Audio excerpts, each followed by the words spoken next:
and I haven't revealed the details of all those issues. And maybe, when the time is right, I will reveal those. I've got to be very careful. What I don't want to do is upset the family any more trauma than they've already had. And so it would be something that I would work very closely with Debbie and the family to reveal that information. Now, I've been forced, just briefly, very briefly, back to the J. Slater case, because a prominent figure within the case is Mark Williams Thomas. Now, he has made a statement. Let's hear that statement. Welcome to Aldon's Reviews and True Crime.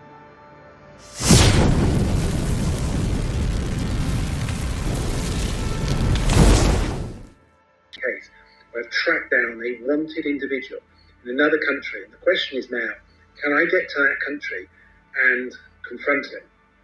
It's a dangerous country, and this present moment in time, the suggestion is that it's too dangerous to go to. But he's wanted in the UK. I've tracked him down. I've found him. He was convicted in his absence. So I want to go and confront him and actually put that out there in the world so everybody knows what this guy is about. If you don't know already, that Mark was a prominent private investigator, and he was working on behalf, he was working on behalf of a newspaper, but he was also said to be working for the family, and he got on well with Debbie, and he's doing his best there.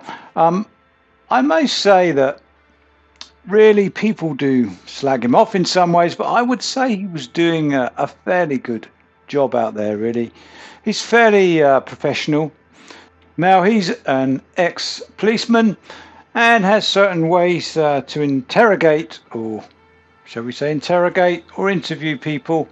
It isn't too bad of a technique, as I know from the inside out. And he's put a close on the case. It was quite early, really, putting a close on the case when there were too many unanswered questions. And he also had some strange unanswered questions, and he come out with some strange things that weren't really fact. He doesn't really admit to this. But to get to my point pretty quickly and build the energy on this one. Now, Mark Lewis Thomas holds information. He said it himself. Mark, you know that it's against the law. I don't know why he's withholding information, but Mark is also entwined with social media, with likes and views, and probably with a newspaper, makes an awful lot of money from it. I certainly don't, but good luck to him.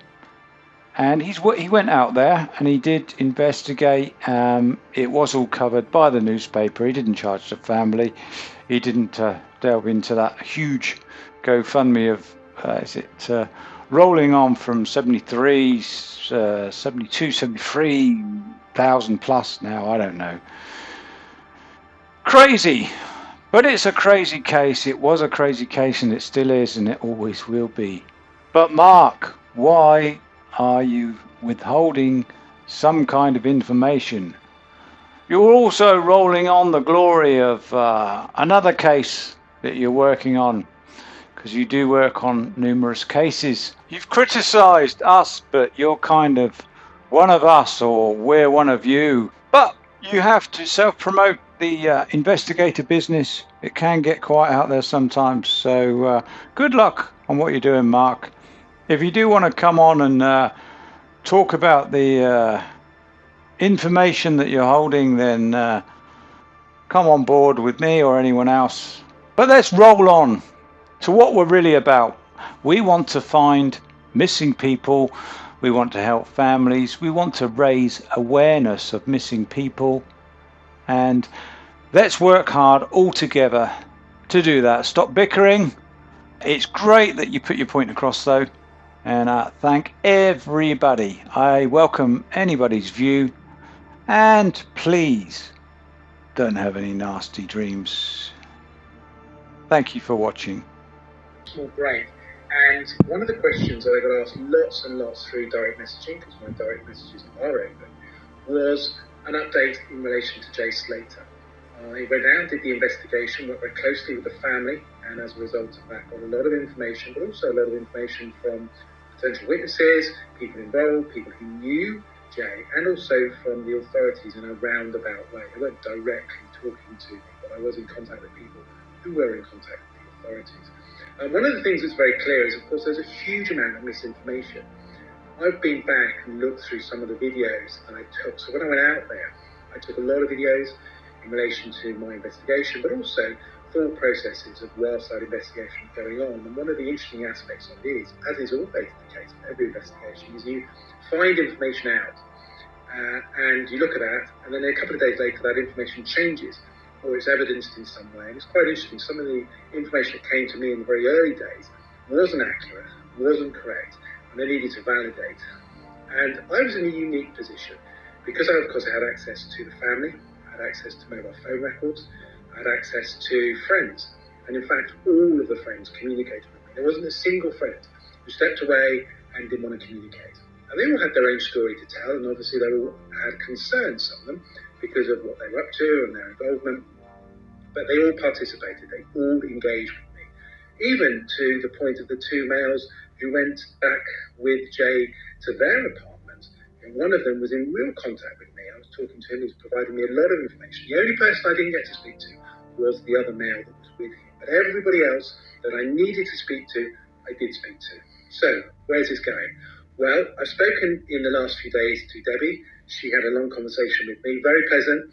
We got on very well. There's no issue with that at all. And in fact, she really struggled during this period of time, and rightly so. You know, she's a mother who's lost a child, and not just that, but was in the eye of the media storm. This was an inquiry case that hit the headlines, not just in the UK, but actually worldwide. People became fascinated, and it took on a life of its own. And as a result of that, lots of conspiracy theories, lots of people with their own views in terms of what happened.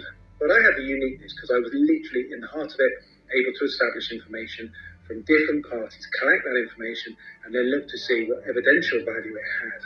I was very clear from day one that this looked like a tragic accident, but of course I needed to investigate, and I remained open-minded throughout the whole of that investigation, and was very clear that actually, whilst there were considerable issues that existed, exactly, kind of like why Jay left in the manner he did, why he didn't want to return, those things I've kept to myself at this present moment in time.